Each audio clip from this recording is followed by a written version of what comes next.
இன்றைக்கு மத்தியில இருக்கிற பிஜேபி அரசு தமிழ்நாட்டு மக்களை வஞ்சிக்கிற, தமிழ்நாட்டு மக்களுக்கு துரோகம் செய்கிற பல்வேறு திட்டங்களை கொண்டு வந்து நாட்டு மக்கள் நம்ம தமிழகத்தில் இருக்கிற மக்களுடைய வெறுப்புக்கு ஆளாகிற ஒரு ஆட்சியாக மத்தியில் இருக்கிற பிஜேபி ஆட்சி இன்றைக்கு விளங்கி கொண்டிருக்கிறது. இன்றைக்கு எங்களுடைய தலைமை கழகம் 2 செய்திகளை பொதுமக்களுக்கு எடுத்து சென்று சேர்க்க வேண்டும் என்பதற்காக இன்னைக்கு உங்களெல்லாம் அழைத்து அந்த செய்தியை சொல்வதற்காக உங்களெல்லாம் அழைத்திருக்கிறோம். அதுல ஒண்ணு முக்கியமா மகாத்மா காந்தி தேசிய ஊரக வேலைவாய்ப்பு திட்டம். இது வந்து பொதுவா வந்து 100 நாள் வேலைன்னு சொன்னாதான் கிராமத்துல இருக்கிறவங்களுக்கு தெரியும். மகாத்மா காந்தி தேசிய ஊரக வேலைவாய்ப்புன்னு யாருக்கும் தெரியாது, நிறைய பேருக்கு தெரியாது. 100 நாள் வேலைன்னு சொன்னாதான் தெரியும். இந்த திட்டத்தை 2005ஆம் ஆண்டு ஆகஸ்ட் மாதம் 23ஆம் தேதி அன்றைக்கு கூட்டணியில் இருந்த காங்கிரஸ் ஆட்சியில மன்மோகன் சிங் அவர்கள் இந்த திட்டத்தை கொண்டு வந்தார். இந்த திட்டத்தை கொண்டு வந்ததனுடைய நோக்கம் என்னன்னு சொன்னா, இந்தியா முழுவதும் இருக்கிற கிராம பகுதியில் இருக்கிற ஏழை எளிய தாழ்த்தப்பட்ட பிற்படுத்தப்பட்ட மக்களுடைய வாழ்க்கை தரம் உயர்ந்திட வேண்டும், அவங்களுக்கும் வேலை வாய்ப்பு தரணும்னு சொல்லி தான் இந்த திட்டத்தை கொண்டு வந்தாங்க. இந்த திட்டத்தை கொண்டு வருகிற போது ஒரு நாளைக்கு சம்பளம் எவ்வளோன்னு சொன்னா 50 ரூபா. இன்றைக்கு அது படிப்படியாக உயர்ந்து 319 ரூபாய் இன்றைக்கு சம்பளம் கிடைக்கக்கூடிய அளவுக்கு இன்றைக்கு இந்த திட்டத்தின் மூலமாக மக்கள் பயனடைந்து வருகிறார்கள். இப்ப நாங்க கிராமங்கள்ல போகிற போது 5 மாசம் சம்பளம் வரல, 4 மாசம் சம்பளம் வரலன்னு பொதுமக்கள் மத்தியில எங்ககிட்ட நேரடியா கோரிக்கை வைக்கிறாங்க. ஆனா இன்னைக்கு பொதுமக்கள் என்ன நினைக்கிறாங்கன்னா, திமுக ஆட்சி இருக்குது, உள்ளாட்சி மன்ற பிரதிநிதிகள் திமுகவை சேர்ந்தவர்கள் இருக்கிறார்கள், அப்ப இந்த பணத்தை நாம தான் நிறுத்திட்டோன்ற மாதிரி பொதுமக்கள் மத்தியில திமுகவுக்கு ஒரு பெரிய கட்டப்பேர் ஏற்படுத்தக்கூடிய நிலையில தான் இன்னைக்கு நாடு முழுவதும் இருக்குது. இதை பொதுமக்களுக்கு எடுத்து விலைக்கு சொல்லிட வேண்டும் என்பதற்காக போன வாரம் தமிழ்நாடு முழுவதும் எல்லா ஒன்றியங்களில், குறிப்பா நம்ம மாவட்டத்துல 19 இடங்களிலே கண்டன ஆர்ப்பாட்டங்கள் நடைபெற்றது. யாரை வச்சீங்கன்னா, அந்த 100 நாள் வேலை செய்யக்கூடிய அந்த தாய்மார்களை, அந்த பிற்பட்ட சமுதாய மக்களை வச்சுதான் அந்த ஆர்ப்பாட்டத்தை நாங்க நடத்தணும். இன்னைக்கு மத்தியில இருக்கிற ஆட்சி வந்து இன்னைக்கு வந்து 4 மாசம் 5 மாசம் பாக்கி எவ்வளவு ரூபாய் தரணும்னா 4034 ரூபாய், 4034 கோடி ரூபாய், 4034 கோடி ரூபாய் நம்ம தமிழ்நாட்டுக்கு வரணும். இதை வந்து கொடுக்காம அந்த இன்னைக்கு இந்த 100 நாள் வேலை செய்யறவங்க யாரு? வசதியான இருக்கிறவங்களை போய் செய்யறாங்க இல்ல. தாழ்த்தப்பட்ட, பிற்படுத்தப்பட்ட, பின்தங்கிய ஏழை மக்கள் தான் 100 நாள் வேலை செய்யறாங்க. அந்த கிராமங்கள்ல பாத்தீங்கன்னா காவா எடுக்கிறது, வடிகால் அமைக்கிறது, குளங்களை சீரமைக்கிறது, மரக்கன்றுகள் நடுறது, பழக்கன்றுகள் நடுறது, இது மாதிரி அந்த கிராமத்தில் இருக்கிற அடிப்படை வசதிகளை செய்யக்கூடியவர் தான் அந்த ஏழை எளிய மக்கள். அவங்கெல்லாம் இன்னைக்கு வந்து அந்த பணத்தை நேரத்தோட கொடுக்காதனால, சம்பளம் பாக்கி வச்சதுனால இன்னைக்கு பட்டினி கிடைக்கிற ஒரு நிலைமை இன்னைக்கு நாடு முழுவதும் கிராமங்கள்ல இருக்கிறது. இதை வந்து முழு காரணம் திமுக ஆட்சியில, திமுகவில் இருக்கிற உள்ளாட்சி மன்ற பிரதிநிதிகள் இல்ல, முழுக்க இந்த பணத்தை தராமல் வஞ்சிக்கிற மத்தியில் இருக்கிற பிஜேபி ஆட்சி தான் இதற்கு முழு காரணமானவர்கள் என்பதை நாட்டு மக்கள் தெரிந்து கொள்ள வேண்டும் என்பதற்காக தான் இன்றைக்கு எல்லாம் அழைச்சி இந்த பேட்டி நாங்கள் கொடுத்துருக்கிறோம். ஆக இதை உடனே மத்திய அரசு ஏழை எளிய மக்களுடைய நிலையை கருதி உடனே அந்த பணத்தை விடுவித்து மக்களுடைய வாழ்வாதாரத்தை சரி செய்திட வேண்டும் என்று இந்த நிகழ்ச்சியில் நான் கேட்டுக்கொள்கிறேன். அது இல்லாத அந்த தொகுதி, நாடாளுமன்ற தொகுதி மறுசீரமைக்கிற திட்டம், இதை வந்து நம்முடைய தலைவர் தான் முதல்ல கையில் எடுத்து கடந்த 22ஆம் தேதி இந்தியா முழுவதும் இருக்கிற ஒட்டுமொத்த எதிர்கட்சியில் இருக்கிறவர்கள் மாநில முதலமைச்சரை அழைத்து சென்னையில ஒரு கூட்டத்தை போட்டு முதலாக இந்த தொகுதி மறுசீரமைப்பு திட்டத்துல சரியான முடிவு எடுக்கல, இது வந்து தென் மாநிலங்களுக்கு ஒரு நீதி, வட மாநிலங்களுக்கு ஒரு நீதின்ற மாதிரி பாகுபாடோட இருந்து இது சரியா வராது அப்படின்னு சொல்லி முதலாக கண்டன குரல் எழுப்பியிருக்கிற முதல்வர் தான் எங்களுடைய ஒப்பற்ற தலைவர் தளபதி அவர்கள் என்பதை நான் தெரிவித்துக் இந்த தொகுதி மறுசீரமைப்பு பொறுத்தவரை என்ன நிலைமைன்னா, மக்கள் தொகை அடிப்படையில் தான் தொகுதியை வந்து பிரிக்கணுன்ற மாதிரி சட்டத்தில் இருக்குது. இதை வந்து 1951, 61, 71 சீரமைப்பு வரும்போது 71ஆம் ஆண்டு இந்த திட்டத்தை வந்து மறுசீரமைப்பு தொகுதி வாரியா சீரமைக்கணும்னு திட்டத்தை கொண்டு வந்திருக்கிற போது அன்றைக்கு பிரதமராக இருந்த இந்திரா காந்தி அவர்கிட்ட நம்முடைய தலைவர், தென் மாநிலங்களில் இருக்கிற தலைவர்கள், இந்தியா முழுவதும் இருக்கிற சில தலைவர்கள்லாம் இது வந்து கொண்டு வரக்கூடாது, தள்ளி போடணும், இது வந்து சரி வராது, மக்கள் தொகை அடிப்படையில் நீங்க வந்து தொகுதி சீரமைப்பு பண்ணா சரி வராதுன்னு சொல்லி சொன்னதன் காரணமாக அன்றைக்கு பிரதமராக இருந்த இந்திரா காந்தி அவர்கள் இதை தள்ளி போட்டாங்க. 25 வருஷம் தள்ளி போட்டதுக்கு அப்புறம் 2001ஆம் ஆண்டு, இது வந்து 1975ல 71ல வந்தது, 75ல தள்ளி போடுறாங்க. 2001ஆம் ஆண்டு மத்தியில பிஜேபி ஆட்சி இருக்கிறப்ப, நாங்கெல்லாம் கூட்டணியில் இருக்கிற போது, வாஜ்பாய் அவர்கள் பிரதமராக இருக்கிற போது இந்த திட்டத்தை திடீர்னு கொண்டு வரணும் போது, அன்னைக்கு நம்முடைய கலைஞர் தான் இது தேவையில்லை, மறுசீரமைப்பு மக்கள் தொகை அடிப்படையில் கொண்டு வந்தீங்கன்னா இது வந்து எங்களுக்கு தொகுதியெல்லாம் குறைஞ்சிரும், சில தொகுதியில் அதிகமாயிடும் அப்படின்ற மாதிரி சொல்லி அது ஒரு 25 வருஷம் தள்ளி போட்டாங்க. இப்போ அந்த மறுசீரமைப்பு இப்போ வரப்போகுது, இந்த இந்த வருஷத்துல தீர்மானம் போட்டு நிறைவேற்றணும்னு சொல்றாங்க. இது பிஜேபி ஆட்சிக்கு பெரிய சாதகமாக அமையும் என்பதனால் இதை வந்து வலியுறுத்தி இதை நிறைவேற்றி ஆகணும்னு சொல்லி சொல்றாங்க. என்ன காரணம்னா 66ல குடும்ப கட்டுப்பாடு கொண்டு வந்தாங்க. இன்னைக்கு உலகத்திலேயே சீனாவுக்கு அடுத்து இந்தியா தான் அதிக மக்கள் தொகை இருக்கிற நாடு, எல்லாரும் தெரியும். இதை மக்கள் தொகை குறைக்கணும்னு சொல்லி 66ல குடும்ப கட்டுப்பாடு என்ற ஒரு திட்டத்தை முதல்ல கொண்டு வராங்க.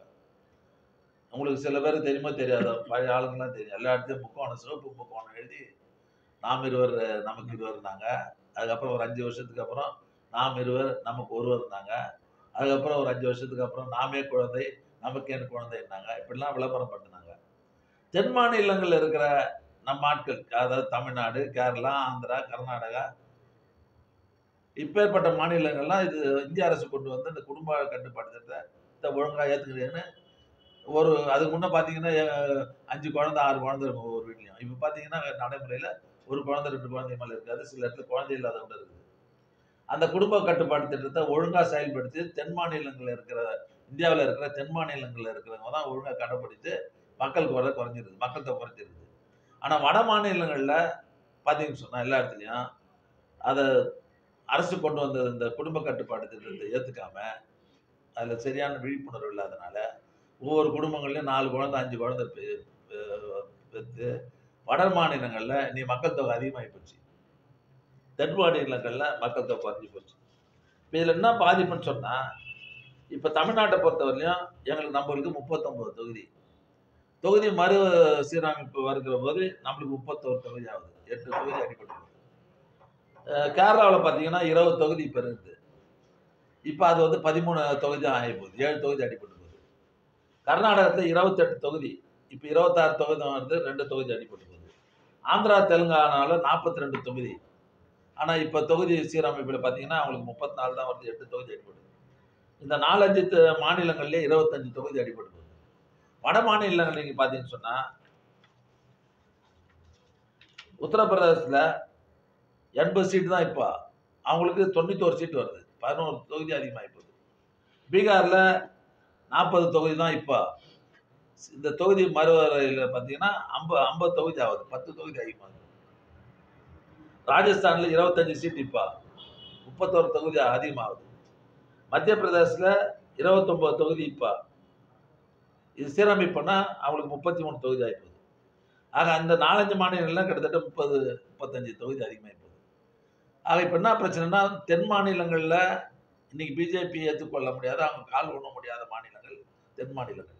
ஆனால் வட மாநிலங்களில் பார்த்தீங்கன்னு சொன்னால் அவங்க ஆட்கள் இன்னைக்கு இப்போ இந்த ஆட்சியில் பார்த்தீங்கன்னா இந்த சட்டத்தை கொண்டு வந்தாங்கன்னா, தென் மாநிலங்கள் எப்படின்னா ஓய்வு போட்டவங்க, ஓட்டு போடாதவங்க, வட மாநிலம் நம்ம அவங்க இருந்தால் மட்டும் போகிறோம், நமக்கு அதிகமாக சீட் நாங்கள் வந்துச்சுன்னா நம்ம ஆட்சியில் தொடர்ந்து நாமளே கும்மாச்சு நிறுவலான்ட்டு தான் இந்த திட்டத்தை இன்றைக்கு மத்திய அரசு வேகமாக கொண்டு வருவதற்கு முயற்சி செய்கிறார்கள். இதை தான் நம்முடைய தலைவர் அவர்கள் ஆரம்பத்திலிருந்து முதல்ல குரல் கொடுத்தவர் நம்முடைய மாண்புமிகு தமிழ்நாடு முதலமைச்சர், எங்களுடைய தலைவர் தான். இன்றைக்கு தமிழ்நாடு, இந்தியா முழுவதும் இது பார்த்தீங்கன்னா எல்லா இடத்துலையுமே இன்னைக்கு கண்டன குரல் கொடுத்து கொண்டிருக்கிறார்கள். இதையும் திராவிட முன்னேற்ற கழகம் கடுமையாக எதிர்க்கிறது, நிச்சயமாக போராடும் என்பதை நான் தெரிவித்துக் கொள்கிறேன். ஆக இந்த 2 செய்தியும், தொகுதி முறையில் நம்ம பாதிக்கப்படுவது, 100 நாள் வேலையில் பணம் தராதது யார், மத்தியில் இருக்கிற பிஜேபி ஆட்சி தான் என்பதை பொதுமக்கள் எடுத்து சொல்ல வேண்டும், அவர்கள்லாம் தெரிந்து கொள்ள வேண்டும் என்பதற்காக தான் எங்களுடைய தலைமை கழகம் இன்றைக்கு மாவட்டத்தில் இருக்கிற எல்லா அமைச்சர்கள் எல்லாம் இந்த பேட்டிகளை தந்து பொதுமக்களுக்கு இந்த செய்தியை கொண்டு போய் சேர்க்க வேண்டும் என்று எங்களுக்கு உத்தரவிட்டு உங்களெல்லாம் அழைத்து இந்த பேட்டியை நான் தருகிறேன். 100 நாள் வேலை திட்டத்துல 7300 கோடி தமிழகத்திற்கு இந்த ஆண்டு ஒதுக்கீடு செய்யப்பட்டிருக்குன்னு மத்திய அரசு வந்து பார்லிமெண்ட்ல தெரிவிச்சிருக்காங்க. யூபிஐ காட்டிலும் தமிழகத்திற்கு 10 மடங்கு கூடுதல் நிதி ஒதுக்கீடு செய்யப்பட்டிருப்பதாகவும் தெரிவிச்சிருக்காங்க. எந்த அளவுக்கு இதுல ஒரு உண்மைத்தன்மை இருக்கு? நீங்க சொல்வதற்கும் அவங்க சொல்வதற்கும் ஒரு முரணான ஒரு வித்தியாசம் இருக்குது. இப்ப நாங்க வந்து ஓப்பனா வந்து சொல்றோம், நீங்க வந்து பணத்தை கொடுக்க வேண்டிய பணத்தை நிறுத்திட்டாங்க. இப்போ முந்தானத்தை கூட ஒரு 4 நாளைக்கு முன்னாடி ஆர்ப்பாட்டம் நடந்தது. டிஆர் பாலு ஒரு பட்டியலே படிச்சார், உங்களுக்கு தெரியும். எந்தெந்த வருஷத்துல எவ்வளவு பணம் கொடுத்துருக்காங்க. இந்த வருஷம் கிட்டத்தட்ட 14,000 கோடி நமக்கு தரல 2 வருஷமா. அதனால வந்த விளைவு தான் சொல்லி ஓப்பனா எந்தெந்த வருஷம் எவ்வளவு பணம் நான் கூட நீங்க சாயந்தரம் கூட அந்த லிஸ்ட் கொடுத்துறேன். இப்போ நான் அந்த லிஸ்ட் இருக்குது, நான் கொடுத்துறேன் உங்களுக்கு. ஆனா இது வந்து இதெல்லாம் நாங்கள் ஓப்பனா வெளியே வரோம்னு சொன்னா தப்பு இல்லாம நாங்கள் சொல்ல மாட்டோம். ஆதாரத்தோடு தான் நாங்கள் சொல்லுவோம். அதனால மக்களை வஞ்சிக்கிற ஆட்சி பிஜேபி ஆட்சி என்பதை மக்கள் புரிந்து கொள்ள வேண்டும். ரெண்டாவது அவங்க சொல்றாங்க, நிதி தாமதமானா சம்பந்தப்பட்ட மாநில அரசே முதல்ல வந்து அந்த நிதியை ஒதுக்கீடு செஞ்சு கொடுக்கணும் 100 நாள் வேலை திட்டத்துல.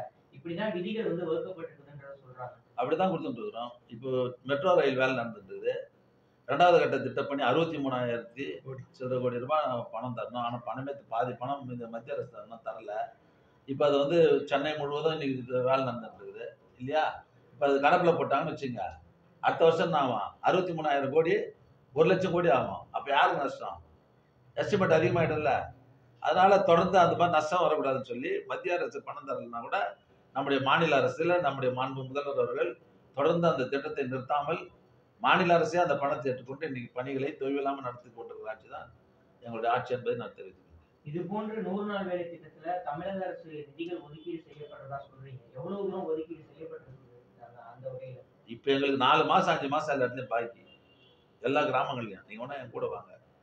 இதுக்கு எவ்வளவு பாக்கின்னா இதுவரை 4,054 கோடி ரூபாய் தமிழ்நாடுக்கு வர வேண்டிய பணத்தை நிறுத்தி வைத்திருக்கிறது தான் பிஜேபி ஆட்சி, மத்தியில் இருக்கிற ஆட்சி.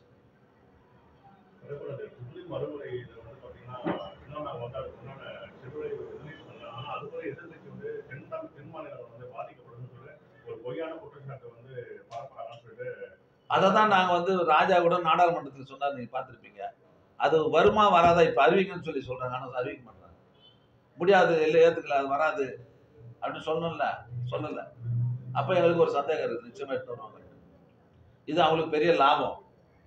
அதனால இவங்க வந்து நிச்சயமா எடுத்து வருவாங்க. இப்ப பாருங்க, சிறுபான்மையினருக்கு தொடர்ந்து தொல்லை கொடுத்து கொண்டிருக்கிற ஆட்சி. நிம்மதியா இருக்கிறாங்க, எல்லாம் அண்ணன் தம்பி மாமா மச்சனோட இருக்கிறோம். இப்ப வகுப்பு சட்டத்தை எடுத்து வந்துருக்காங்க, சிஏ எடுத்து வந்தாங்க, உங்களுக்கு தெரியும்.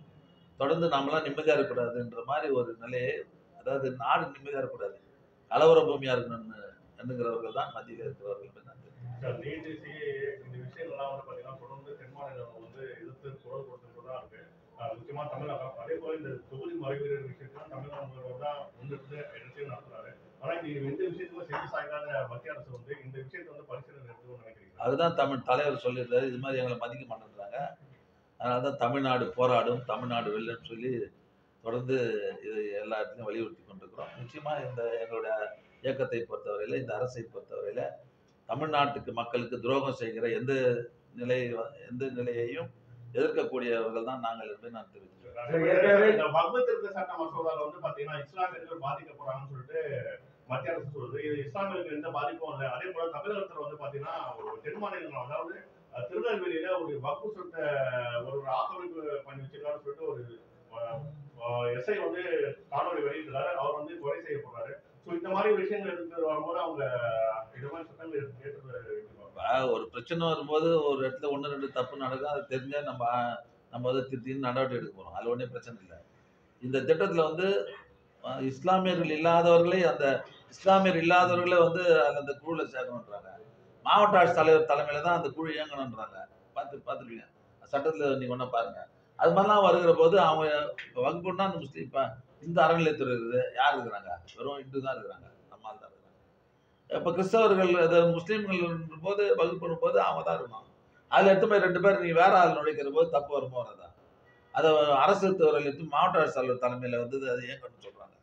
அப்போ சில தவறுகள் நடக்கக்கூடியதாக தான் பயப்படுறாங்க. தேவையில்லாத ஏற்கனவே அம்பேத்கர் உருவாக்கின சட்டம் அப்படியே நடந்துட்டு இருக்குது. அதில் எந்த ஒரு பிரச்சனை இல்லாமல் போயிட்டு இருக்குது. அதில் தேவையில்லாமல் திருத்தறது போகிறதுலாம் எடுத்து வந்து இருக்கிற அமைதியா இருக்கிற நாடை கலவர பூமி ஆக்குற வேலையில் தான் இன்னைக்கு பிஜேபி. சார் இப்போ தொகுதி மறுவரையறையில வந்து சார் நீங்க வந்து டோட்டலாவே தொகுதி வரைமுறை வந்து கேன்சல் பண்ணணும்னு சொல்றீங்களா இல்ல வேற ஐடியாலஜி யூஸ் பண்ணணும்னு சொல்றீங்களா? ஆமா, தொகுதி வரையறை முழுமா அப்புறம் அது நாங்க ஏத்துக்கல. ஏற்கனவே 2 முறை இந்த 50 வருஷமா அதுதான் தொடர்ந்து தள்ளி வைக்கிறாங்க. இப்போ எப்போ பிரச்சனை வரும்போது கலைஞர் தான் குரல் விடுறாரு. அதாவது முதல்ல இந்திரா காந்தி இருக்கும் போதும் தலைவர் தான் முதல்ல இது குரல் கொடுத்துருக்காரு. அதுக்கப்புறம் மாநிலங்கள்லாம் ஒன்றா இருக்குது. இப்பவும் நம்ம தலைவர் 91லயும் 2001லயும் தலைவர் தான் குரல் கொடுத்துருக்காரு கலைஞர். இப்போ நம்ம தலைவர் குரல் கொடுக்குறாரு. இது முழுவதுமாக நாங்கள் ஏற்றுக்கல. நன்றிப்பா, நன்றி.